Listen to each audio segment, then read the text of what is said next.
We're good. We're live. All right, everyone. Welcome back to the Community Roundtable here in the Gumdolph Kingdom. My name is Wild Paparazzi, joined always by our gracious host, Gumdolph the Grey. What is up, Vinny? Much, dude. How are you? Oh, I'm not bad. We're back again for our regular Thursday night Community Roundtable. For those of us that have not watched or joined or seen one of these things before, it's a podcast-esque style show where we get on and play some games, talk about game-related topics. We used to do fighting game stuff, but now we're kind of moving along and doing some other things here. So tonight we are talking about Xbox. We've had a couple different discussions over the last few weeks. Talked about PlayStation and Nintendo, but now we're moving on to Xbox here. Got a couple guests in the booth, but before I introduce them, I want to take a moment to thank our sponsors here. We have, of course, Junk Food Custom Arcades. If you haven't checked that out, be sure to do so. Junk Food Custom Arcades has all sorts of hitboxes, snack boxes, arcade sticks, fighting game peripherals, things of that nature. So if you're looking to step your game up in your favorite fighting game with something different, how to play it, check out Junk Food Custom Arcades. Of course, we got to shout out the godfather of the FGC, and spoiler alert, he's in the booth tonight with us, DJ Silence, a.k.a. Kenyon. He is the host, the man of Syracuse Sucker Punch. He's the one that puts on all the monthlies here. So, Kenyon, you know, you always sponsor the stream here, but we have you in the booth tonight, so welcome. Thank you. For those that don't know what Syracuse Sucker Punch are, Sucker Punch is, if you've been living under a rock for the last 10 years or so, Syracuse Sucker Punch is the monthly fighting game tournament series hosted by DJ Silence himself. We've got an event coming up this Saturday, which we'll talk a little bit more about later in the stream. So if you're looking to play fighting games here and looking to meet new people, play your favorite fighting games, be sure to check out Syracuse Sucker Punch. Of course, we've got to shout out the shop, Microgame Play and Trade. So Vinny, yourself, and of course the owner, Chris, who was on last week as well. If you're looking to try some retro games, buy some retro games, or even some of the newest games, or talk to some cool people down at the shop, be sure to check out Microgame Play and Trade down in Liverpool, New York. So that's North Syracuse area, right off Route 31. And of course, finally, got to shout out our brethren at the Attack from All Sides group there. Kangaskhan runs a wonderful program down downtown Syracuse every week. They host the weeklies Attack from All Sides down at Three Lives Barcade. So it usually starts Sunday nights at 5 o'clock. So if you're looking to play fighting games weekly and meet some nice folks, have some good food, have a couple of drinks, go down to the Attack from All Sides group down at Three Lives Barcade, located in the city of Syracuse. They do that weekly. So if you're looking to play weekly, you can go down to Syracuse, downtown Syracuse there with the Attack from All Sides guy. Looking to play monthly, of course, you got Syracuse Sucker Punch. And of course, if you're looking for online events or just looking to talk to people online, of course, we got you right here in the Gumdolph Kingdom. So there's the sponsors. Let's get to our guests tonight. I've already shouted out, of course, Kenyon, DJ Silence. Welcome. Thank you for jumping on the show tonight. Thanks for having me. Of course, we've also got, making his return to the community roundtable, we have Space Dandy. What's going on, Dandler? Hello. Not too bad. Yeah, I know you are very excited to talk about Xbox. You are an Xbox guy, so I'm excited to chat with you about it. Looking forward. And making his debut, first time in the kingdom, but is no stranger to folks at the shop here, we have Zandalari. What's going on? Not much. I'm mainly a Nintendo guy, but I do have memories with Xbox. Well, it's exciting. Exciting stuff. You missed out on a good one with the Nintendo one, but you never know. I was actually Maybe at work that night, so I'm very upset that I missed it though. maybe we'll make a repeat on it. Who knows? So there it is. Vinny, there's the intro. Let's get to it. Talk about some Xbox. Yes. And gentlemen, if you could fire up a game, please, so I can see if these settings are going to work or not. Yes, fire it up there. I didn't want to jump into a game because I had to do the intro. So. Shrike gave me some pointers. I took them, I updated some stuff, and hope to God it does not break. For the love of God. So, I won't do that. gentlemen, let's start with the original Xbox. Long time ago. Okay. I have some memories with the original. Mainly Halo. But I'd like to hear what you guys have to say. Other than, you know what? I'm going to assume everybody in here has played Halo. Oh Of yeah, course. Okay. of course. You know what I thought was always wild about the original Xbox? Um, the fact that I was a youngin' when it came out, I don't even remember. I think I might have been, I don't know, 9 or 10 years old or something like that. Well, it came out. And I had some pretty small hands, and I remember the Xbox being just massive. Like the controllers being massive. It had a black and white button on it.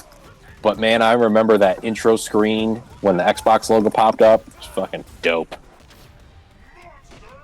It was awesome. But I never had one. I never had an original Xbox. I just had friends that had it. I mean, considering I'm looking at one right now, the thing is huge. It is bigger than any console in my room right now. Like, it's taking up the entire bottom of my entertainment center. Xbox original was a huge brick, man. It was. It's like a textbook, multiple textbooks. Yeah. But I love the color scheme to it. I always thought that was a really cool thing, and for some reason I remember it being a lot more expensive than like the PlayStation. Maybe I'm wrong. Actually, something that's been part of. We'll get as more as we go on, but the Xbox console being cheaper by their decision has been something throughout the entire generations of them. They always sell Xboxes at a loss at the beginning. They always want to be ahead. So I know the original Xbox is sold at a loss. I believe the 360 was sold at a loss, and the One was sold at a loss. So for the first couple million, it's always they always about $100 to $200 less than what they should be. Specifically for the Xbox, they wanted to get in the market, so Bill Gates back then was sitting. Okay, we're gonna push hard, so we're gonna take $100 to $200 loss on I think like the first 500,000 to 1 million consoles. Like, we're just gonna eat it. I don't care. If we want to make a name for ourselves, we have to do this. And we're here years later, and it worked. So. Yeah. Wasn't it Bill Gates himself that announced it, or I don't even remember. Yeah, Bill Gates was there originally. You have a lot of the Xbox announcements in general have been hilarious throughout the years. You got The Rock announcing. I think The Rock was there at the announcement of the Xbox with Bill Gates. You have the famous GTA 3 announcement where the guy had the GTA logo tattooed on his arm to announce that the game was coming to Xbox. They have been known for some wacky announcements. I think my favorite announcement just happens to be the Xbox One in general. I don't know if you've ever seen the highlights video for that on YouTube. Oh man. Well, we'll get there. We'll leave the absolute fun that conference is with. I actually had to show Vinny that video the other day at the store. I died laughing. It's too funny. But let's see. I had the list here of the Xbox launch titles. I mean, we got Halo. Can't be understated how much Halo made Xbox. Halo would not exist without Xbox. I think everyone had it. Everyone knew about it. You know, that was what you wanted to play. You wanted to play the cool Space Marine game. Hell yeah. And it was LAN parties. It was great. Well, there's two other ones. I'm going to bring one for the FG side and one that's personally really important to me. First we'll do. You got Dead or Alive 3. That one, FG-wise, it launched with the console. Still looks great today. Looks great on the backwards compatibility. You know, it was... I think, honestly, it's the best looking Xbox original game. I think it looks better than Halo. It looks better than anything else. That thing is a absolute masterpiece of using your console at the beginning. Nothing touched it. Just how much content was in the game too. I mean, you had a story for each character. You had multiple other modes. You had time trials. You had survival. You had tag teams. You had combo trials in the game. You had a lab that you could work on in the game. You had secret characters, other costumes to unlock, different types of the same stages. Like, it's a very packed game for back in the day. Like, it has everything and all you'd want. But to think about one of the games that I think is important to the original Xbox and can't be understated is Project Gotham Racing. Yes. Oh, yeah. Project Gotham Racing is the premier racing game. Alright, there's other ones that are there, and they're fantastic. Especially Burnout 3 on the Xbox original. Can't be, you know, I can't not talk about it. But Project Gotham Racing has a special place in my heart for how diverse and interesting it does, right? You have their trademark kudos system, right? Where everything you do gives you kudos, right? So your kudos are points to level up to different car sets, to get new cars, to get your ranks, the whole 9 yards. So, but I also liked how much you could do, right? Every stage was broken up into a different car set, right? So maybe you start with the shitty vans, right? Very slow cars, but then within those cars you got your cone trials, right? So you're trying to race as fast as possible while not hitting the cones. You got 1v1 races, you got time trials, you got multiple stage races, you got, you know, trick stages, right? And it all worked together with the kudos system, because the better your kudos were, the higher the rank you got. So you also had ranks and medals to strive to get to on top of just getting to the next car set. So it was always something to do, and even when you finished, you wanted to come back to get those platinum medals, right? Maybe you got all gold to get to the next stage, but you're like, damn, I wanted to get more and more.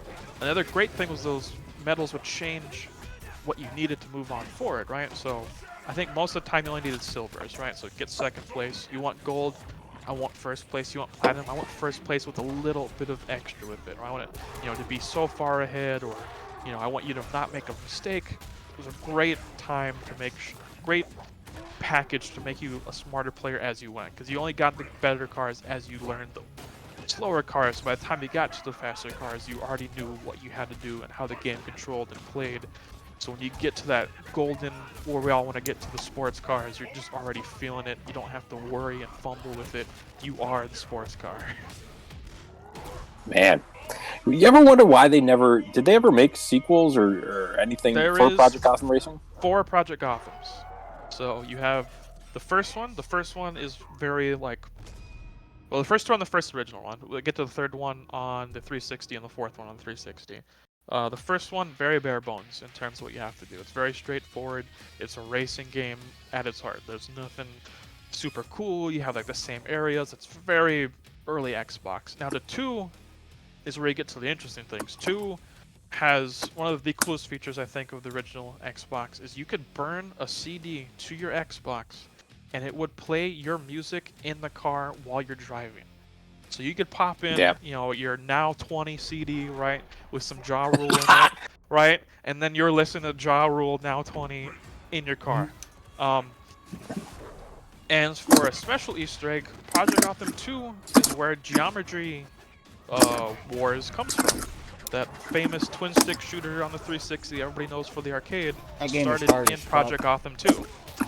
You went into your garage, you found the machine, and you're playing Geometry Dash or Geometry Wars. So that was a little Easter egg there, a little piece of history. Because actually, I'm very sad. I've got another thought. We'll move on. Forza Horizon at one point was supposed to be a new reboot of Project Gotham Racing, but they said no. So they said no? They said no, so the team there had to, what is it, Forza Motorsports, whatever the team is, I can't think Turn what 10? called. Turn 10, at the meeting, had to write the concept for Forza Horizon on a restaurant napkin. So Forza Horizon comes from a restaurant napkin like, shit, they don't want our pitch, we have to fix it right now.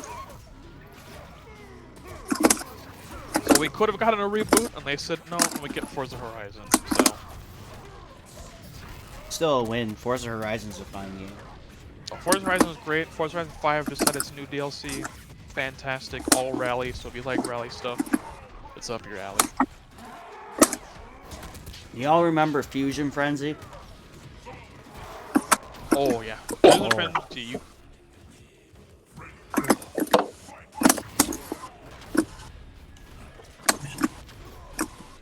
Sorry, I'm trying to focus on the wolf. I feel like I'm out of the loop. What is Fusion Frenzy? Fusion Frenzy is Xbox, like Mario Party, basically. You don't have a board or anything, but it's like you're gonna have, I think, like 6 to 7 mini games and then it's a final dash at the end of a like brawl, kind of like Power Stone-esque arena fight. Because I think as you win the games before, you get like orbs or powers, and then whenever you get to the end, that helps how strong and fast you are. So yeah, so basically imagine Cyberpunk Mario Party. Like if Jet Set Radio and Mario Party had a child, that's what Fusion Frenzy is. It's very 2000s, like, you know, frosted tips, skating. Hey, nothing wrong with grunge, frosted punk. tips, all right? Very punk-esque. Yeah, very punk-esque. So, it's got 2 games for Fusion Frenzy. Brandon, you're awful quiet. What are you have any memories with the OG Xbox?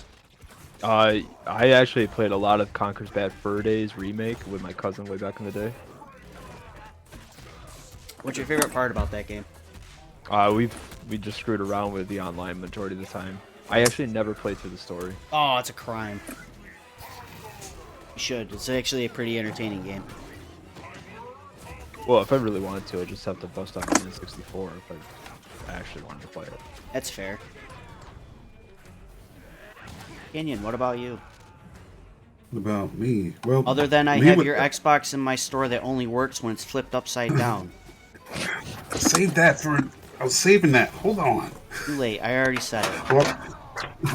Well, for me for the Xbox, okay, the first time I played the Xbox, I went to visit a friend out in Florida, and we went to his friend's house, and he had it. I was playing PlayStation 2, man, that's what I had, and they're like, "Hey, you got the Xbox?" Like, all right. So they put on what was it? One of the Ghost Recons. That was my first like time playing a multiplayer like shooter that was like competent. Because I had like PlayStation 2 had the internet box you can put on the back, but they had no games for it. It was just like Twisted Metal. Yeah, Whatnot. I remember that. And that wasn't, and Combat Tribes. Yeah, it was that. So Like, SOCOM. yeah, so when I played it on that, I was like, I gotta get one of these Xboxes just for that experience alone. It was just being able to talk to people through it, because you couldn't do that with that the internet, the Ethernet for a PS2. So I asked my sister at the time, who worked for corporate Blockbuster. I was like, "Can you get me an Xbox?" She's like, "All right." So they didn't come in like the actual. I don't have the actual box. It came in one of those rental briefcases. Remember those? Oh man, You want a fun fact about those briefcases? Oh, what? They're worth more than any original box in the game. Okay. Well, I got one for the PlayStation 2, and I got one for that one. I have one for what the hell was the Nintendo headset there?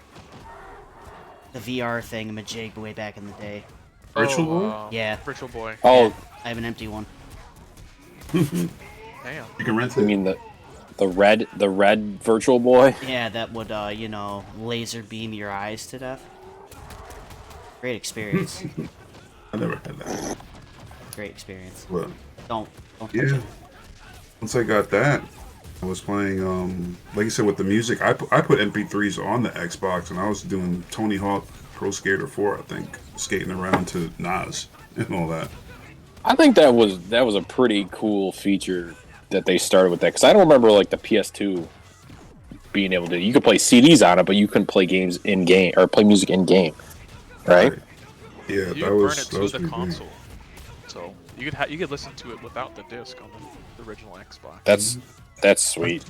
My music is still on the Xbox that's at the store behind the counter, that only plays when you turn it upside down on top of it. I didn't believe him until I tried it. And I was blown away. Wait, Yes. so your Xbox only plays if you play it upside down? At this point in time, yes. My original Xbox, if you set it on top, upside down, it will play. Same Which thing with makes my no damn PlayStation 1. sense.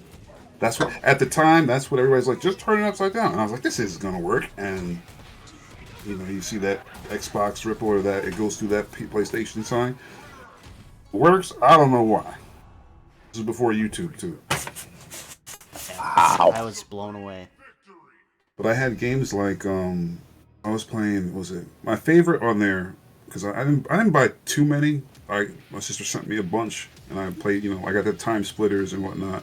But I liked Gladius. It's like a turn-based type game. I still have it. That's like one of the few. And I remember going to my first midnight release for Halo 2. I didn't know anything about Halo. I didn't play the first one, but I had some credit at GameStop, and I was like, all right, that's coming out. I'll grab it. So that was my first midnight release, and people were. I had not. It wasn't a lot of people, but it was my first time going to it, and just seeing people grab their game and like almost knock people over to leave to get out the door with it to play it. I was like, what is wrong with these people? Is it that good?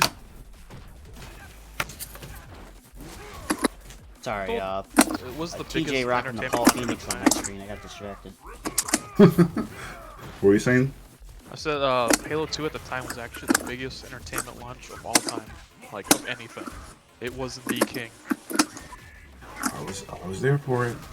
I remember I brought my. I was just when I was living down in Ithaca, so I had roommates. My one housemate. I was like, "You want to come over?" Penny, She was like, "All right." did you see that high top come back? I did. That was my experience with the two Xbox One. Was Halo 2 before any of the Call of Duty games? I feel like the Call of Duty games would be huge. No, Call of Duty was a thing before. Call of Duty It was? Yeah, it didn't have any multiplayer. Everyone talk about when Call of Duty multiplayer took off. It's Modern Warfare. That's when it really. Yeah, I was about to say. I think that's Like, when it really. Call of Duty 3 had kicked off. online, but it was nothing like Modern Warfare's. And the first one and Call of Duty 2 didn't have online at all. But they were still enjoyable, I will say that. I actually like those. Never played them. Old school shooters have like a certain charm to them. Especially Call of Duty 2. Big Red one was a fantastic. Oh yeah, Big Red One. Yeah. So was the Look at Medal of that Honor shit. series. Q's talking about Whacked. Yeah, I was gonna talk bring it about up because not many people even know what that game is. Oh, Whacked is a fun game. It is died by obscurity because it's very hard to currently play unless you have an original Xbox. But basically imagine Power Stone, but really, really big, and just go nuts with the most insane characters you've ever seen in your life. Right? Like this was the edgy cartoon, game. Like we're cool and this is the comfort for adults type of thing. Because all Whacked is just the craziest game show guy. You have a girl in a tight blue like spandex suit that explodes and she just has sensor bars all over her for half of the game. You have this little orange dude that like makes no noise with like half his head open. You have a duck that has a jetpack. Just really wacky things. But it's just one big brawler. You get to smack people with bats, you get to throw staples at people, you get rockets, you get guns, you get the whole 9 yards. And it's very, very fun, but it's also very repetitive at times because you are going to do the same thing with each character to get their ending. But get a bunch of people together and you're going to have a blast. It's true. It was a fun game. Shifting gears. Let's talk about the 360. This is where most of my memories come from. Gears. This was big. Because this was the first time that I bought an Xbox before I bought the PlayStation counterpart. And the reason why, not just Halo 3, but fucking Gears of War. Whoa, Gears. Gears, as a teenager, I was sold. Like big What's gorilla men, chainsaw, guns. It was fucking It was just awesome. nuts. And I don't even remember what PlayStation had. I think it was like Infamous, which ended up being really cool. But I just think the 360 had a better launch lineup of games. Sadly, both consoles were kind of pieces of shit in the beginning. Oh yeah, Xbox had some weird things. Yeah, dude. Like, You guys remember the arcade edition? Remember Oh, when that was a Oh thing? yeah, yes. oh yeah. Did 40 they have, like, no gigabyte. memory? Yeah, 40 gigabyte memory Xbox. That's all you got. 40 gigs. Both had their like faults and like technology faults and just, then they fixed it, and it was so much better. But yeah, Gears is like my most memorable Xbox 360. Like I spent so much time playing the Gears series, it was ridiculous. I had played Gears 1 with like my cousin, like on his 360 and whatnot. Never actually owned Gears 1. Gears 2, I got real big into it in college. Playing Horde mode, playing just online mode, man. Loved it. I thought, the curb stomping people was fucking brutal. Just never seen anything like it prior to that, which was awesome. What was your favorite Gears character, though? Overall, yeah, Marcus. Marcus Phoenix? The second closest, though, Cole was really cool, too. I love the Cole train! Cole train! Cole is fun. Vinny, are you ready for another Marcus kind of like just edges it out a little, because Marcus was just such a cool character to me. Like, the first time the main character of a game was actually the coolest. Because usually that doesn't happen. Like, Halo's another exception where just Master Chief is just cooler than like everybody else they throw into the game. But yeah. Usually main Sergeant characters, Johnson. in all honesty, main characters of games suck. They're just not I cool. always liked, what's his name? Damon Baird. Eric. Guy with the goggles. Barrett is always fun. I thought he was cool. Just a smart mouth. Like, I thought he always looked the coolest because he had the goggles and his hair was all spiked up and stuff. He was smart mouth. He was like Coltrane's like partner at like better half, that kind of thing. I like that Dom Barrett is a was cool, smart too. mouth, but he can Man. have the smarts to put back on it. Dom, I felt for Dom, man. Oh, I think everybody did. That was probably one of the first times in a video game I actually felt for a character. Yeah. That's Uh-oh. when I was like, this is a game. This is a game. This is a game right here. Or it's not a game, but it's a game. But it's not a game. So like a I owned two 360s. The first one I bought with my own money. It was the white edition with I think like the 20 gig? Yep. The top loading memory or whatever the it was. 20 20 gig gigs. that if you tried to update it now, it wouldn't probably work. So I had that one, and I remember I got the fucking Red Ring of Death, playing just Final about to Fantasy ask 13, and I was like, man, that sucks. You know what I mean? Because I was like, I had just gotten through a majority of the story, and my console just died. So, but I love the 360 so much, I went out and bought that cool ass like sleek black version. You know what I'm talking about? The slim. With the touch. Touch power button. Oh yeah, dude! It had the beeps and everything. Oh, that one was so cool. I still currently have that one. That's probably my favorite version of the 360. Agreed. We getting fucked up.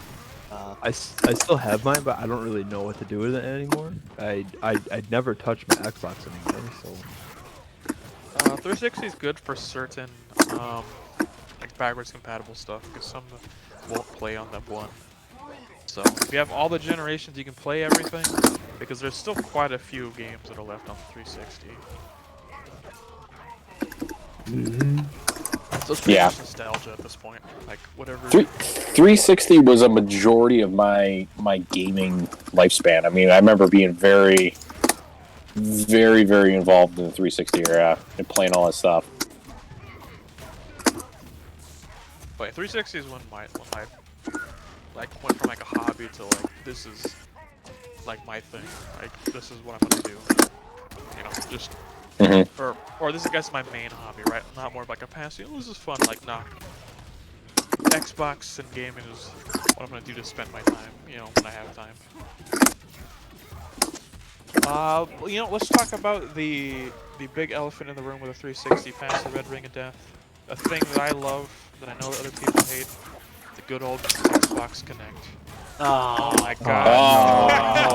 Oh. That shit's not allowed here.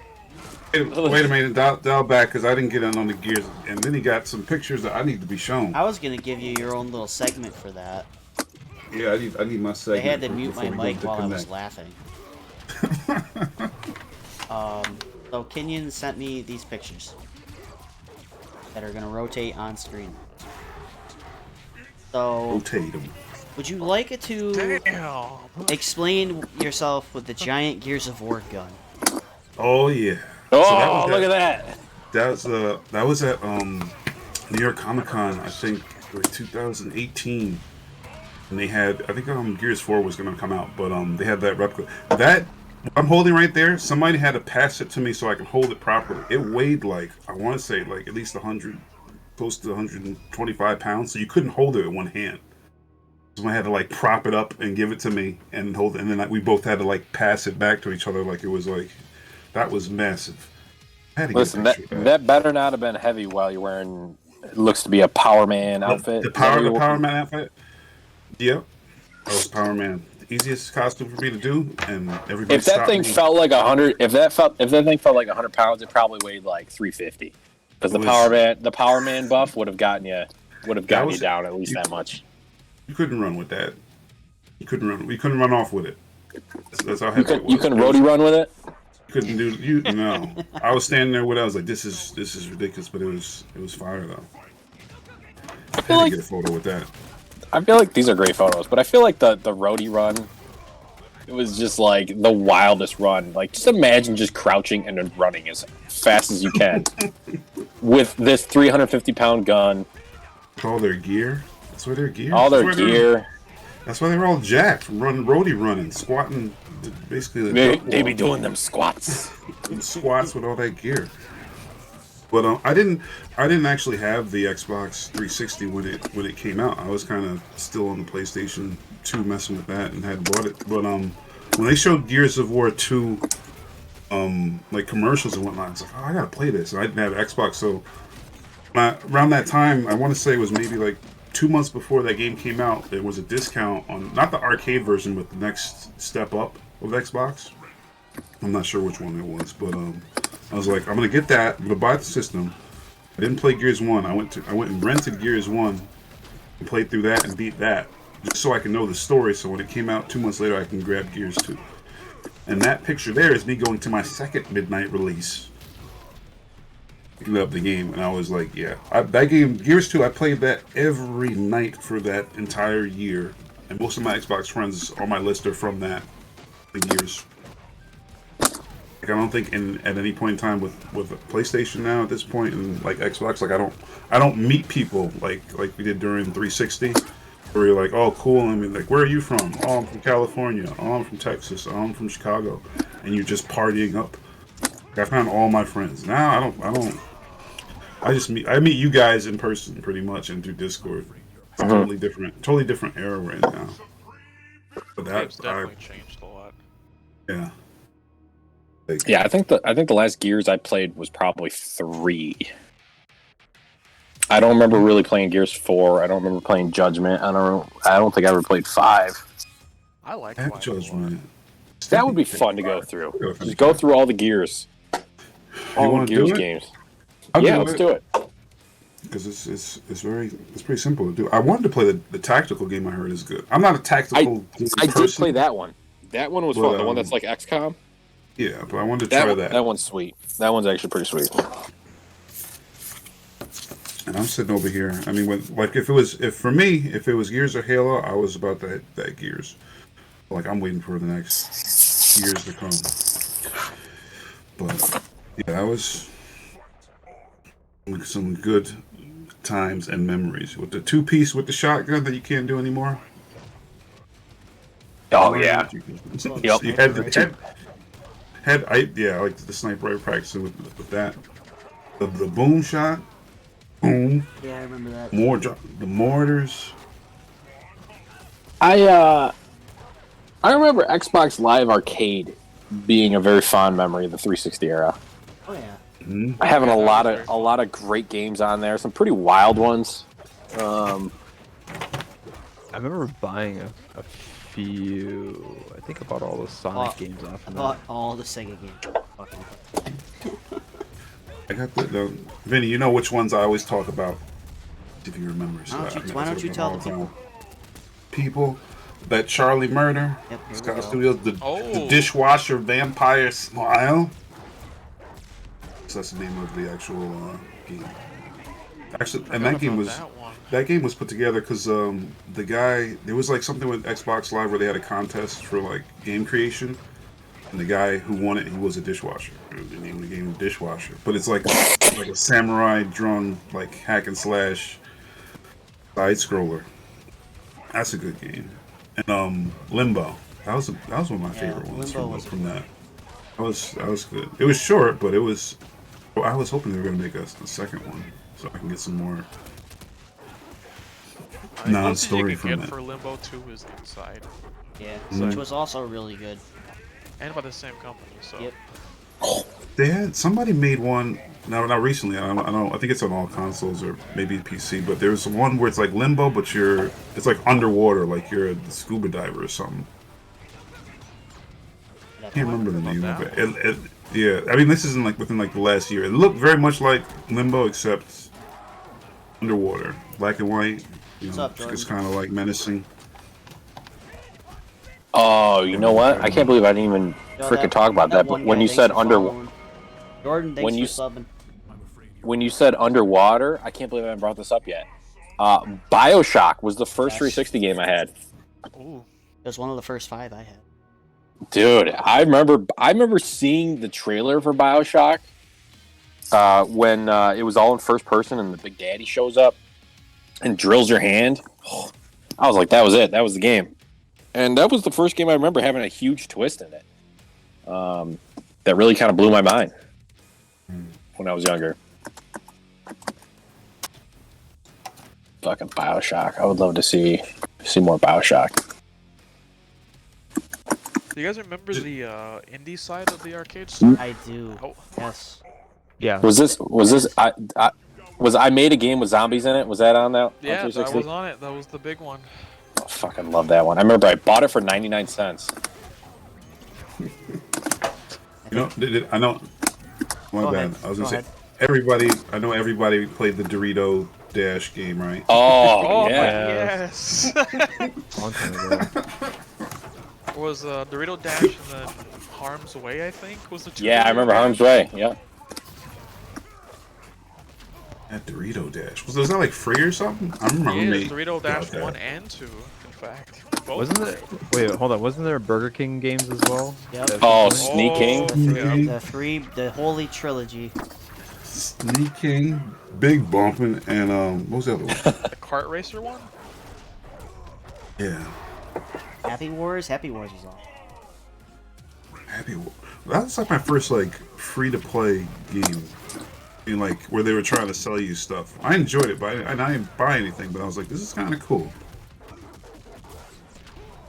For me, the big arcade games were from the company Twisted Pixel. They made like Explosion Man and the Explosion Man. The Maw. Oh, the Maw. I forgot about the Maw. I know we're mostly usually a fighting game stream. I have to bring out and point it out because I think it's noteworthy because of when I'm about it to bring up the Avatar fighting game. No. Because that game was trash. No, not the Avatar. I didn't play the Avatar fighting game. I'm just gonna Ultra Street Fighter 4. Yeah. Yeah. You can't get away from the 360 without talking about Street Fighter 4 because that was when it like came back. Yeah. That's what everyone played it on too. That's what we had to play it on. Like. I think you have an Xbox. You have a copy of it, or at least you played it or thought about it. Mm-hmm. Who did anybody play the Left 4 Dead demo? Demo? No, the full game. No. Yes. The demo. That was my introduction to Left 4 Dead. Me, my roommate, we were like, "What is this? Left 4 Dead?" And it was co-op. It ran you through just one of the scenes, the acts. Yeah. But we played that demo over and over and over until I was like, we got to get this when this comes out. You can still play this. I didn't know that's backward compatible. We can still play it right now. Hey, you can play Left 4 Dead 1 and 2. I'm still waiting for Left 4 Dead 3. Never gonna happen. I know, but still waiting for it. You got we're finally getting Counter-Strike 2. Yeah, I was just about to say we're finally getting Counter-Strike 2 after how many years? When will Half-Life 3 happen? Never. Gaben's dead, probably. Don't count the 3. Someone will be like, "We can do 3 now. Go, go, go!" We can finally make 3 of all of our games, guys. He'll rise out of his grave and be like, "What the fuck do you think you're doing?" No 3s. I told you, no 3s. I think the 360 game I played the most was Dead Rising back in the day. Yeah. We were just talking about that last night. Dude, Viva Pinata, underrated. That game was fantastic. Now, what was it about? It was about pinatas? You enslaved pinatas to eat other pinatas that tried to eat your pinata garden.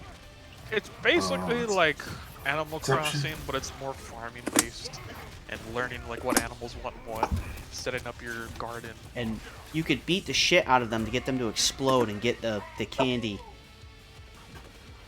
There was candy? And made by Rare. And it was made by Rare. You know what wasn't good? Nuts and bolts. Oh no. I don't remember that. That sounds familiar. The terrible banjo game. Oh, you don't want to play it. You didn't even want to hear about it. We didn't even mention that game at all. I had to bring it up. My only favorite thing about Banjo Nuts and Bolts is that I'm on an adventure to get all the achievements for all the Banjo games, and there's certain ones that can only be done by playing people online, and there's a dedicated community of like 3 to 5 people that will, as long as you ask them, no matter when, they will play all of the multiplayer achievements with you just to help you out. That's actually pretty Those guys cool. are absolute legends. You just send them a message of like, "Yo, I need help." They're like, "We gotcha. Get on." Mm-hmm. Now, when you were playing the game, did you like absolutely hate yourself when you're doing this? Oh, what game are we talking about? Banjo-Kazooie Nuts and Bolts. Oh. Even playing the demo back in the day, I was like, "No, this is what is this? This ain't it." Well, what would you say ended up being worse, that or Perfect Dark Zero? Because that game was rough too. And I I'd say remember Perfect Dark Zero. that was another one of the first 10 games I ever bought, and it was the first game I ever sold. Because that's how pissed I was.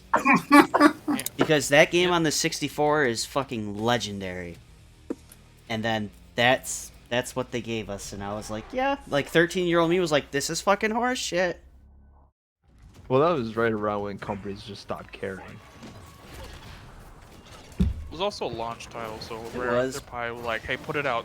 Give me something. I don't care." But like, that's just one of those things. I really wanted to bring it back still, but I don't know. I don't know anymore. But you do have the reboot coming someday. One day.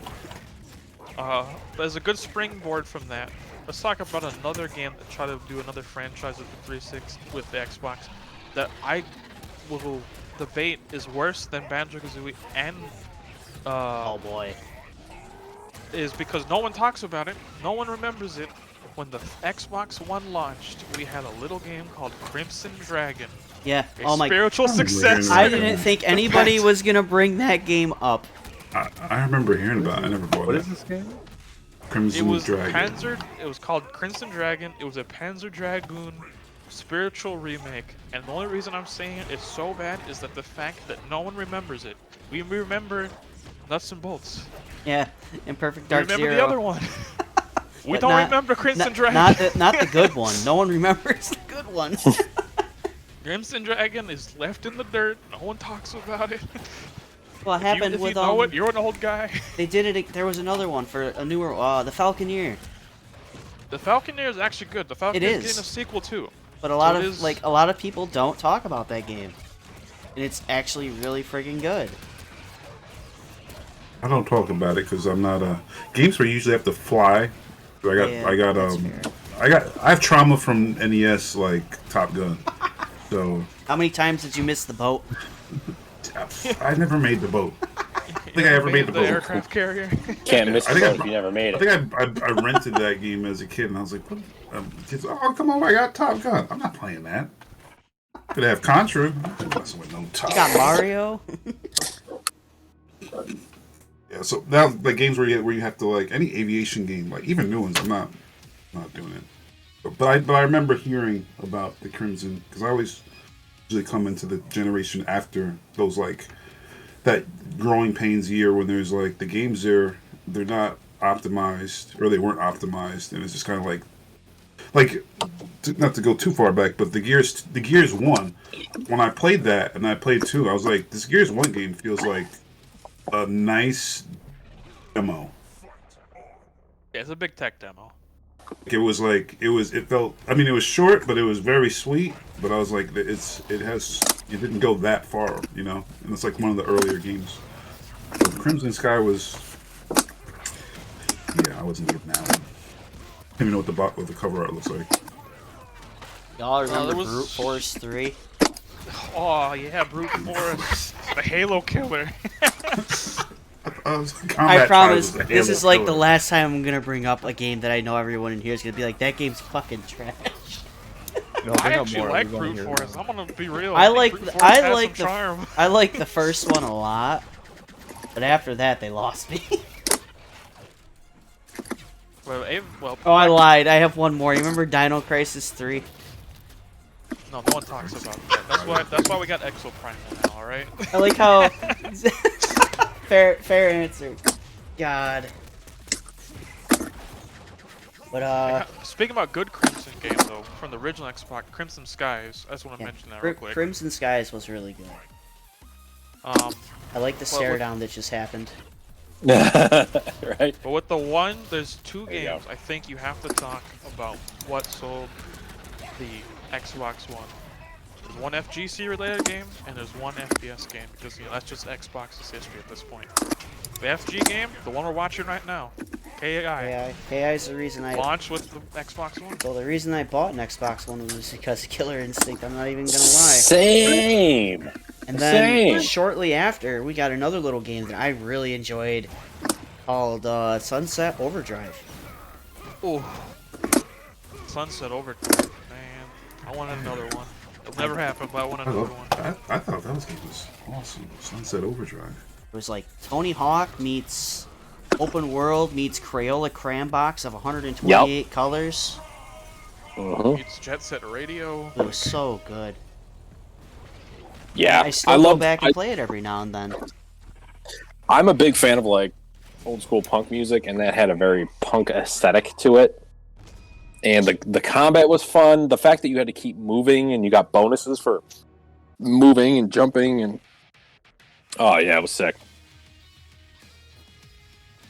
But let's talk about how the Xbone went back to its roots and had the full-on VCR style large console. Oh, that reminds me, we gotta talk about the Xbox One announcement. Absolutely garbage. I can't wait to talk about it. Ready? Oh my god. Don Matrix, I'm ready. the former boss of Xbox, was the stupidest man on planet Earth. All right? Television, TV, Call of Duty, TV, television. Yes. So, all right. Before we even talk about this, I'm pretty sure the guy, if I remember correctly, I read up online, the guy actually got fired because of the announcement. Yes, he did. The amount of PR disaster after it was amazing, right? Because here you go, you got a new console, right? 360 is coming, right? It's the top dog, right? You got the Kinect, which nobody likes, right? You know, I like nobody the wanted Kinect. it, but it was a new technology. It was cool. There were some games, right? Don Matrix, in all of his glory, says, "Hey, we're gonna unveil our next game console, and 90% of our show is gonna have nothing to do with games." He says, "We're gonna sell you the NFL channel. We're gonna sell you that you can watch TV on your Xbox. We're gonna sell you can use Netflix. Yep. You can use your media apps. We're gonna throw a Kinect in there even though you don't want it."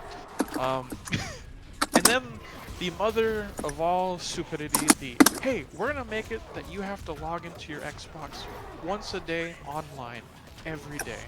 If you don't log into your console, you're not gonna be able to play your console. Yeah, that was wild. Which led to the infamous PlayStation thing, because they've also made it that, like, unless you're online, you couldn't trade your games, because it was supposed to be that you put your game on your console, it's now yours, right? You don't need the disc, right? A good idea and concept, but terrible execution, which led to the famous PlayStation video of the PlayStation US president and the Japanese president trading a game case between each other and then putting a thumbs up like, that's how you can trade your games. I remember that. Oh my god. That was hard. Because Don Matrix, I can't not understate how much he was stupidity. Because people, one of my favorite interviews with him is some guy goes, yeah, some guys were saying like it might be hard to play like under a submarine with an Xbox One, but I'm like, you have a 360, I guess. Like, you don't really need an Xbox One. It's just like, how dumb are you? Nobody wants this. Nobody wants to sign in. Right, so he got fired, everything set the ship, and then they went all in the game. Reason I bought an Xbox One, and I think the game that they plastered everywhere you went, the Microsoft Store, online, the 360, Titanfall. Titanfall was everywhere. That was the, this is what we're selling you the Xbox for, and that's what got me to buy one a year later, was I wanted to play giant mech robots with wall riding. You know what? I bought the Titanfall console, and it was cool that I got the game with it, and it was a fun game. It was Call of Duty with giant fucking mechs. Oh, I played that game so much. Probably my crown jewel of my Xbox career is I have a special achievement that has 0 gamer score, but it was for reaching the max level in Titanfall before the end of the first month of the game coming out, and you got a special achievement that just says early adopter. And it's like the one of 2 achievements that are on my gamer tag to be shown out, or on my trophy case, if you will. I'm like, I was there. I enjoyed the first Titanfall a lot, but man, I played way more Titanfall 2. Oh, Titanfall 2, don't get me started. They sent that game to die. Like, Titanfall could have been something special, man. It's something special. And they just were like... Titan incoming! They're like, you're making Apex now, and it's like, oh, okay. Well, here's the thing. I don't think, if you guys remember, Titanfall came out, and I wish I was joking, a week after Battlefield 5, I believe, right? And a week before Call of Duty Black Ops, I think 3 or 2. They sent that was a weird choice. Die. It was sent out there because of the famous thing of I want to say it's like Frank something is the leader of Respawn. He was stated saying, EA was like, yeah, we trust and we support the company, and he said whatever the fuck that means, right? He legitimately was like, you sent my game to die, and you want to lie to people's faces and my face and say you care about my game. He was pissed. He was mad. And the reason EA gave was even dumber. They said, well, this is 2 different types of shooters. Shooter fans will buy both if they really want it. Not at $60 a pop. I'm not buying 3 shooter games back to back to back for $180. It's not happening.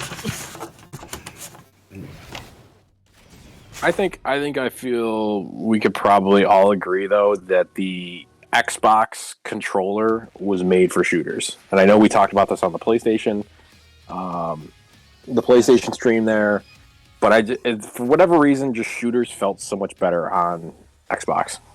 It's always been like that. Oh yeah. I think because of because of the triggers. Triggers are great. I do know, going from because I played Call of Duty way too much from Modern Warfare 2 on, but going to the PlayStation. Yes, you play them so much you get pissed and you throw them in your fucking closet. Hey, we ain't talking about that right now. You send a picture and we all laugh because it's funny. Let me tell my stories, Your please. story's over. I already told the ending. This guy buys Call of Duty every year, bitches about the same thing, and puts it in the closet and takes a video of slowly walking away and sends it to me, and I start laughing my ass off. Well, I'm telling you right now. I sit there and I go, haven't learned yet, have you? The new one has not gone into the closet. It's sitting right on my desk. It's on my desk. That's an upgrade because, man, Vanguard went into the closet pretty quick. Yeah, that was going. But I guess that's the love-hate of Call of Duty. That's what it is. But I want to talk about this. Just when I watched that preview for the Xbox, I was like, okay. I was not really fazed by anything that he said in a negative way. I was looking at the actual Rick wrote up the VCR look of it. I was like, okay. gonna put this in my console. It doesn't look like a kid's toy anymore. I'll take it. It looks like my DVR that's sitting over there. So if I'm gonna have a nice console and have people over, that's what I was. This is everything that I was thinking watching that. And then they were like, "Oh, you have to have your games online." That I was bothered by. But just thinking about the Xbox, everything that we hated about it when they talked about it is today. Exactly what we love now. I think the problem with that console is they were way ahead of their time. Too far ahead of their time. Because I don't know about you guys, I had the Kinect and I was coming in the house taking my jacket off, saying Xbox on. My TV and my Xbox would turn on. And I loved it. The Kinect was in a trash bag. I don't know why. I used the hand motions. I said when I was playing a game, I didn't have to hit a share or button. I was like, Xbox, record that. Yeah, I did like that feature. Great. And I also like that it basically gave you a webcam to kind of stream with, and only game if you wanted. Only game I was able to play, or because they didn't really make anything. I'll tell you, and Benny knows it. That Child of Eden game for 360. That game was like the one exception because that game was actually really good. That was the only, yeah. I mean, I think two Kinect games I think are fantastic. Which ones? Child of Eden. You got the Dance Central series. I think those were actually really good. It's like it was just dance but cooler. And then Dance Central. Connectimals are really good. I like playing with the virtual tiger. It was a game you could play with virtual tigers. And you take them through little mini games, and it was actually really well done. It was probably the game that tracked the best because you had to use a steering wheel to drive a little RC warthog around a track while your little tiger chased it and shit. Man, it was really good. Did you play Gunstringer? That was actually pretty good too. Another Twisted Pixel game. That's why I was like, I had hope for it from games like Child of Eden and Gunstringer. I was like, okay, but I think should have been. All you needed was a microphone. After I tried to play the Fable game, I lost interest in the thing real quick. I've never played Fable. Because that game is awful. Regular Fable, regular Fable is great. That Kinect game was awful. Fable Journey or whatever the hell it was called. Oh yeah. I got suckered into that. I bought the shitty Dragon Ball game. I got suckered into that. Dude, there's some funny thing about the Fable thing is it reminds me. I don't know if you guys remember it, but when the Kinect was coming out, they had a game called Project Milo, where you would talk to a virtual kid with. Yeah. And that was by good old Peter Fable, right? Because Peter always loves to tell you he's gonna give you the world and give you nothing.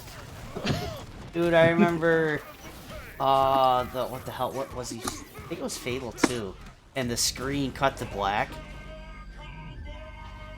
Oh shit, it's so funny. Why has the screen gone black? And it's like, I don't know, dude, because the Xbox just fucking red ringed behind you. I didn't play any of the Kinect games at all, but the only one that I can really think of the most, because the community makes fun of it and there's memes about it all the time, is the I'm Han Solo. Oh, yes. The Star Wars game? Yes. Oh, the dance one? So the Star Wars community always makes memes on that still. I'm Han Solo. I'm Han Solo. Like, you want to talk about the weirdest Kinect one? I don't remember what franchise, but they wanted you to have the mech game with your Kinect with your controller. Steel Battalion. God. Steel Battalion. Yeah, Steel Battalion with your Kinect and your controller at the same time. Fun fact, I played the original Steel Battalion with the Xbox Mega controller that is like the cockpit, and that thing's sick. They should have just done that again. I'm so sad they decided to make that controller is now like $750. Not as cool anymore. Yeah, I remember when they announced that, everybody was like, where's the cockpit controller? And they're like, what do you mean? You are the controller. And everyone was like, yeah, fuck you. Fuck you. You are the controller. Vinny, you got one in stock? What? You got a controller in stock or no? No, we did like 3 years ago. At the time, when you have one again, it's sold. At the time, I think we sold. It was like $450 at that time. They're up to 700 plus. Well, like I said, when you have one in stock, sell it to me. Oh, dude, I I loved it. It was such a cool experience, and I really wish someone else would like replicate that. But I understand it's probably gonna be mad expensive and not worth it. Well, basically, Is what this I'm a trying to say mech is, game? Yeah, Steel I'm not gonna Battalion use is a mech game on the original Xbox. I'm they not going to made- use it, but I want you to sell it to me anyways. Okay. See, there was a controller for it. Was Yeah, it 360 or was it Xbox? It was original Xbox. It actually took up a table. Was it Oh, cool. Because you were, it the was twist- like, it was the controller literally looked like the interface of what the game looked like. You were in a mech. It was so cool. It had like a flight joystick and some levers and all this crazy shit in it, and it all worked. It all did something. It was so cool. Toys for Tot Marine was asking about that. If you had that, he wants that. No, I wish, but no. Because that thing was super cool. I played with it for like 3 hours one night, and that was the end of it, and I never saw it again. Damn. Because it was just so cool. Like those are the things that I enjoy, is when someone goes out of their way and makes some crazy shit. Like everybody shits on the RE4 chainsaw controller because it sucks. But dude, if you Want play that done RE4 now. with that controller, like you pull the ripcord and the chainsaw starts, and it's just such a cool thing. Yeah, you had that for a while. Yeah, I we went had at the two store, of I them. We had two of them. remember them there. I was like, how the hell you play I that? sold one, and we traded the other one away for something that actually sold, because they're just expensive and they're hard to move. But they're super Got one cool. for the remake. Oh, dude, I was like, I'd pay $400 for that. Make it like look like a real chainsaw and weigh like a real chainsaw. Oh, dude, I would have paid big bucks for that. Which update? The remake was great. It couldn't be streamed because some of the things I was saying to my monitor were not so nice. So that's why it was not streamed for anybody that was wondering. Oh yeah. It took me 29 hours to beat it on hardcore mode, but I think I shaved off about 6 years of my life in anger. So you're gonna play the next hardest Nevada. difficulty next? Is that what you're gonna do? Play You're what? gonna stream that? Are you gonna play the next hardest difficulty? You're gonna stream that? No, because it Yep. still upsets me. Is professional mode still in it? Yeah, it unlocks Yes. after you beat it. Okay, so you're gonna stream that? No, Why not? no. Professional snipe on Stop. I know you wanna. I know. Oh, you I wanna do. stream that one. I do, but no. I'd rather. I'm gonna try to play Dead Space first and not yell about things. They finally got Dead Space remake, and it is actually terrifying. So I actually kind of want to mention this because this was released during the 360, even though we've been talking about Xbox One lately. Skyrim, because Yep. it's over-released. The, it's the been critically overplayed. acclaimed Skyrim that's on 14 different platforms. Yeah. I'm still waiting for it to be on my smart TV. I mean, smart refrigerator. You know. It will be on the I smart think fridge. it's going for Rayman 2's record at this point, because Rayman 2 is on everything too. Yeah. Skyrim Oh. happened to be my very first midnight release I've ever been to, and it wasn't even for me. Happened to be for a friend of mine. I got to stay in the store, staying warm, while a friend of mine was just outside, freezing his ass off. Damn. Did you knock on the window and wave? No, I was over by the register. Everybody kept Okay. asking me. He's like, "What do you do?" Everybody's like, "What are you doing over here?" Oh, I have a friend of mine outside just freezing his ass off. So while I stay in here, you know, stay warm. That's fun. So. Are we gonna talk? Are we gonna talk about the current generation of? Yes, so we have a Xbox? few we have a few minutes left.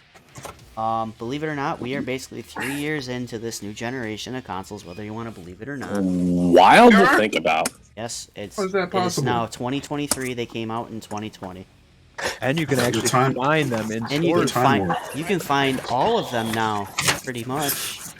Dude, you know the Vinny, how I come into the store and I'm like, I'll take 5 of whatever you got. Yeah. I'll take 2, knowing that you don't have them. And I tell you, shut up. Yeah, I went into GameStop and I saw Jesse there. I was like, I will take 25 PlayStation 5s, please. He said, I got them. I got about 40 in the back. I was like, Yeah. you do? Yeah, they got a ton of them right now. It's like they're out there. We'll talk. We got like maybe 10 minutes or so. So for those of us that have played on these next gen, whether it is the Series X or S, anything notable for you guys? I have one that's already on my mind, and it's a little game called Hi-Fi Rush. I think let's for me. Let me just start out with my initial impressions of this generation's Xbox, I'm not gonna lie, I made fun of the Series S. I was like, that thing looks like you're about to order some chicken nuggets. I still do. You know, and somebody's gonna get your order wrong. You know what I mean? But I'm not gonna lie, I love mine. It was affordable. It's portable. It looks awesome, and with Game Pass and everything like that, it's freaking awesome, dude. Yeah, I was gonna talk about it. Game Pass is the greatest thing Microsoft has ever done. Give me a subscription service and play the Netflix of gaming. I'll take it any day. Yeah. But I will say, though, the Series X, while I'm sure it's very, very powerful, I can't get past the cube. Looks like a fridge. Looks like a fridge. Here's the thing about the Cube, right? Because I have the Cube with me. The Cube is the quietest console on planet Earth. Right? I will have it on in my background, and I will not know it's on unless the light is on. I will say that, though, the consoles have always been very quiet. I'm not joking. I've had times where my Series X will run cold when I turn it on. Like, I'll turn it on and there's cold air coming out of it. Like, damn. It may look like a giant fridge, but it is designed extremely well. It has never overheated or got hot. It's never made any noise. It's never had any problem doing anything. It chugs along. It loads insanely fast. I would not be able to tell with mine if it's pumping out cold air because it's like behind my computer. You know, if you go over your console, just put your hand over it, you'll feel cold air. Like, it's amazing. My fridge is in a box while the lunchbox is on my desk. Wait, you got the Series S? Yep. It's the lunchbox. It's on my desk. It's so simple looking, but it's so, I don't know. Like, I love it. I still make fun of it. I sit here by myself and I look at it and I go, hey, I want a cheeseburger. Cause it looks like a drive-through microphone and it's just funny. It does. It does. And everybody thinks I hate Xbox. I don't, and I love how they picked on themselves and they made the actual Xbox Series X giant refrigerator. That shit had me dying. That was so good. The mini fridge? No, they made a big one. Mini fridge? Oh, they made a big one? They gave one to Snoop Dogg. It was an actual fridge. Like double down. Yeah, it was so funny, and I was like, I respect that. Like, the shit was so funny, and then the mini fridges as well. Like, it was just so funny that they did it. Like, they could take a joke. Some companies, cough, Nintendo can't take a fucking joke. They cease and desist your house. Oh yeah. Okay, yeah. The they're very anal about everything. But everyone knows my biggest gripe with Xbox is, I buy a console for exclusives and you lack in that department. I could care less about playing Xbox 360 games on my $500 console. But other than that, I really like it. Like, KI looks great. It runs a hell of a lot better, too. You see, with the 360 and the One, I don't think the backwards compatible made a difference, but from, like, the 360 to the Series X, oh my god. Playing, like, Ninja Gaiden Black in 4K 60 is an experience. Now, I respect that opinion, but, like, people don't respect mine when I say I could care less about playing a game that's 15 years old. No, I'm totally fine with that. You know what I mean? Both are completely valid, right? And like I said, Hi-Fi Rush, that's like, dude, that got me to buy a game. I didn't just Game Pass it, I paid for that game. That game is wonderful, and I love that they stealth released it. Like, I want them to do more games like that. They released one today. Like, what was it? Infinite Guitars. It's like a rhythm. Oh, it's like yeah, the Game Pass RPG. Like, that was just this afternoon. Guitar Hero? Something like that. Guitar. It's like Infinite Guitars or something. I watched the preview. The thing is, I've not downloaded it. You run around, and then when you fight someone, you play a Guitar Hero like mini game. Yeah, and it looks cool. Oh, sweet. But like, I want more stuff like that. I don't want more shooters. I could give a rat's ass about another shooter. I want to shoot some more people in the games. Every year, it's like, we know they're gonna announce another Call of Duty. Battlefield already fell down the drain, and it's climbing back out now. Finally. But like, every time I see an Xbox conference, I see all these shooters, and I'm like, I don't care. You know what? Xbox needs to do? Let's start remastering Tony Hawk games. Let's just do it. Let's get them on there. Blizzard deal goes through. That's what we're getting.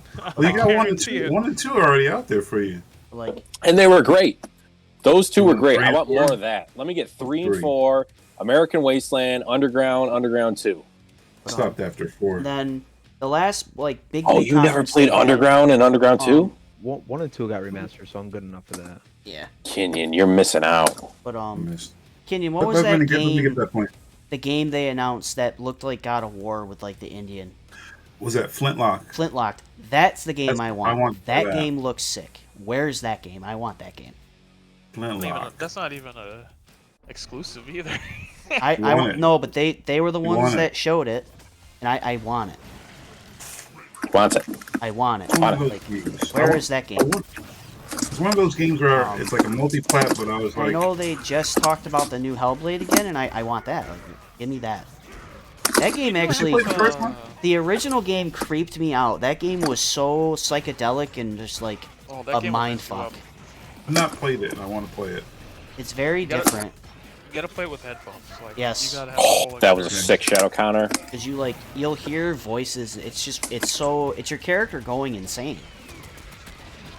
I loved it. It was such a unique experience. Kind of you remember Eternal Darkness? That was the same vibe. That game scared me, man. That game, if you hooked it up to a CRT, it'd fuck with your TV settings. It'd turn your volume down, it'd flip the screen over, and make it smaller. What is going on with my That game. But it's a game?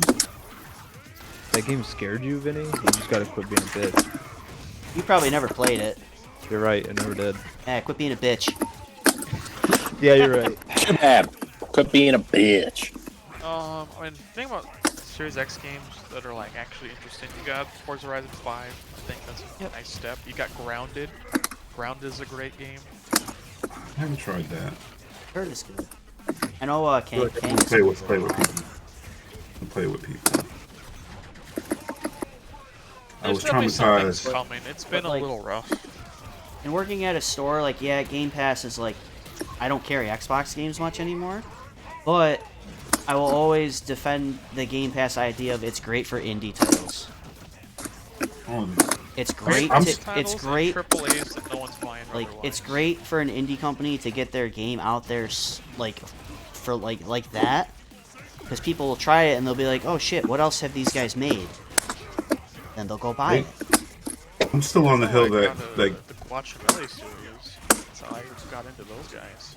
Game Pass is to me is the Xbox Live Arcade. Yeah, we talked about this The before. subscription, because you have all the indie games that are coming on there, the double A's, and that's what Xbox Live Arcade was. It just curated and put them in one spot.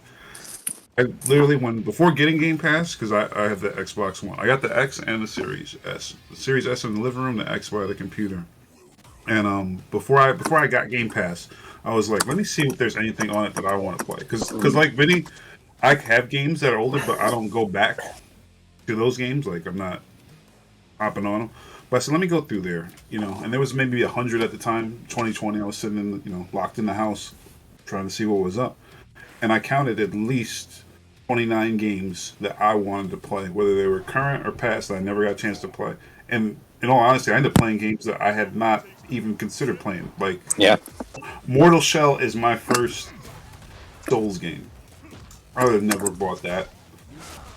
Never even thought about it. I saw it one day. I was like, "What is this?" And I hopped on it, and I still played it. And I'm like, "What is this? Why am I playing this?" 17 hours later, I'm trying to get through it, and I played more games of genres that I would not have later even thought to being on that subscription, which I wasn't expecting. I have not touched anywhere near the 29 that I originally wanted to play. Oh, yeah, that's a big thing about it. Just playing games you just would never think to give a shot or buy otherwise. Two of my favorite games I played come from Game Pass, which is Genesis Noir and The Artful Escape. Those are Artful Escape. I played that. Two fantastic indie games I would have never bought otherwise. Not even I would have never touched it, thought about it, but I'm like, it's on Game Pass, I'll give it a shot. You get hooked, and you're like, damn. And the Guitar Infinite game is not a game that I would go out to try and even buying on an indie scale $15, $20, I might not put that on that. But since it's on Game Pass, I'm gonna try it out. And usually I'll say this. I don't know if you guys have this effect, but when I tell people about games that I played on Game Pass, I come around later like, oh, I went and bought it on Steam. I went and bought it. Even if I don't buy it, other people, when I tell them, oh, I played this game and they did this, and what the hell is that? Oh, I'm gonna go check it out, and they go pick it up. Well, yeah, there's actually a game I'm gonna buy on Steam eventually that I found on Game Pass, which is Kill It with Fire. Yeah, Kill It with Fire. Kill It with Fire. I just played like Wolong, the whole game on Game Pass, right? It's a $60 game I was gonna buy regardless. So I was like, cool. It's I never Chinese Dark Souls. Wolong Dynasty. Yeah, it's on there. From the people who made Nioh. Yeah, that's the Nioh team. Dark Souls. I never opened it. I have it. I have this steel book and everything, and it's on the shelf. I like it because it's all stage based, right? There's like 15 main stages, and it's just like a big sandbox in one world. You get a certain amount of flags, a certain amount of sub flags. Because the cool thing with the game is that like your upgrading is tied to your weapon, but also your level power, because you get morale. So the more flags you get, the higher morale is, and the easier it is to destroy and kill enemies in that world. So it gives you an incentive to find all the flags and make yourself stronger. But if you're like, I want some more difficulty, you don't have to go get them. You can just stay under leveled and go fight at whatever difficulty you want, which I think is a cool touch. And you can summon anybody at any time. You have 2 summons anytime in the game, doesn't matter. You go to your bonfire, you're like, I want some NPCs to fight this boss, bring 2 of them up, go nuts. It's got magic, tons of magic. I think there's like 50 plus spells in the game that you can use. Upgrading, materials, the whole 9 yards. I got a question for all y'all at once. Yeah. Everybody, give me your favorite Game Pass game that you've played thus far. Like you found it on Game Pass and you really enjoyed it. Just so I personally want to hear different games that I need to go out and try on Game Pass. So that's why I'm asking the question. Dude, one of the ones that I was not expecting, knew nothing about prior, was Metal Hellsinger. It was a Doom style game with that was based off rhythm, and it was all metal, like metal bands and metal singers that were in there. And I thought that one was really, really sick. What was the name of that? Metal Hellsinger. Metal Hellsinger. It was, you had to shoot on beat, on rhythm, and then when you got certain combos, like the singers would start singing, and it was like people from like System of a Down, like Trivium, like all these like different like hard rock metal bands. I'm basically in the same boat with Kenyon, trying to find more games on there too. Yeah. Also, Tunic was really good. Shout outs to Vanilla Chris for recommending that one. I do have Tunic on Steam, so I did enjoy that. Yeah, dude, I remember when he played Tunic, he messaged me immediately. He's like, have you played Tunic yet? I'm like, yeah, it's like a fucking masterpiece. Like, Tunic was just such a unique game. Try that. Tunic was good. It's like Dark Souls, but like Legend of Zelda. Yeah. You're a little like cute fox in like a Zelda outfit. It was super nice. It was super cool. And it says Dead Cells. Dead Cells was fun too. Oh, I love Dead Cells. Roguelikes? Oh, dude, that roguelikes are so good. Roblox. No, roguelikes. Oh, I said Roblox. No, Roblox. I don't think Rick's playing Roblox unless his kid's playing it. I was gonna say Roblox. Oof, oof. You know that oof noise is actually gone now because it was copyrighted. It's not even Yeah, some Roblox kid did it, anymore. right? I don't know who did it, but I know it's just not in the game anymore. If I had to give one Game Pass game, it has to be Genesis Noir. Genesis Noir is one of my favorite games of all time because of Game Pass. It is kind of in the vein of Artful Escape. I would say it's one of those like kind of walk and experience kind of games. It's not like a walking simulator. It's very far from that. But basic just is you're a detective and someone gets killed. And you have to figure out what's going on with the world. And it's a huge sprawling story about the Big Bang, more or less. And it has such a style and personality like no other, because it's very like, you know, slow and jazz based. There's no colors. It's all grays and blacks. You know, it's very muted, right? And as the game goes more and more until what you learn about the Big Bang, more things get added. And there was a moment, I want to say about, maybe an hour or so before the end of the game where I was just like, this is amazing, and I'm glad I got to this point because it was such an experience. But it's just everything is fun. Like one stage that I'll spoil a little bit, it's you learning how to play jazz music, basically. Guys like teaching you rhythm, and this world is interacting with your music, and you're creating the music from your jazz, right? You're doing a little bit of piano, and then you're doing some saxophone, you're doing some bass, right? And this whole world's growing around you. You can see the subways, and you see the people on the street, singing for pennies and nickels and, tips or whatever. You see, the town growing from the music that you've created and how this town was shaped by its music.